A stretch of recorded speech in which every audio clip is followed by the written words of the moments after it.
വയനാട് മുട്ടിൽ പ്രദേശങ്ങളിൽ സിപിഎം നേതാക്കൾ ഗൃഹസന്ദർശനം നടത്തി. LDF കൺവീനർ TP രാമകൃഷ്ണന്റെ നേതൃത്വത്തിലായിരുന്നു ഗൃഹസന്ദർശനം.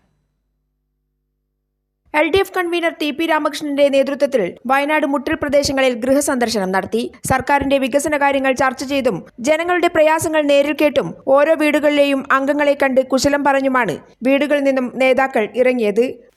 ഒരു പൊതു നിലപാട് ഉയർന്നു വരുന്നത് സംസ്ഥാന ഗവൺമെൻറ്റിൻ്റെ ഭരണ നടപടികൾക്ക് അനുകൂലമാണ് ജനങ്ങൾ. ഒരു ദോഷവും അവർ പറയുന്നില്ല.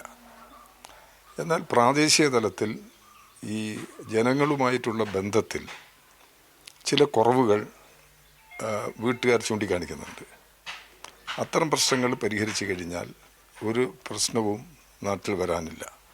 പൊതുമാർക്കറ്റിൽ കുതിച്ചുയരേണ്ടിയിരുന്ന വിപണി വില കൺസ്യൂമർ ഫെഡ് സപ്ലൈകോ മുഖാന്തരം എങ്ങനെ നിയന്ത്രിച്ചു എന്നതും വിദ്യാഭ്യാസ മേഖലയിലും തൊഴിൽ മേഖലയിലും അടക്കം സർക്കാർ നടത്തിയ പ്രവർത്തനങ്ങൾ ബോധ്യപ്പെടുത്തിയും സർക്കാരിനെ തകർക്കാൻ ശ്രമിക്കുന്ന പ്രതിപക്ഷ കള്ളപ്രചാരണങ്ങളെ തുറന്നുകാട്ടിയുമായിരുന്നു സന്ദർശനം. സന്തോഷമുണ്ടോ അതിനൊക്കെ? ഇപ്പൊ എല്ലാം കിട്ടുന്നുണ്ട്, അതുകൊണ്ട് നല്ല സന്തോഷമുണ്ട്. CPM ജില്ലാ സെക്രട്ടറി K റഫീഖ് അടക്കമുള്ള നേതാക്കൾ LDF കൺവീനർക്കൊപ്പം ഗൃഹസന്ദർശനം നടത്തി. കൈരളി ന്യൂസ്, വയനാട്.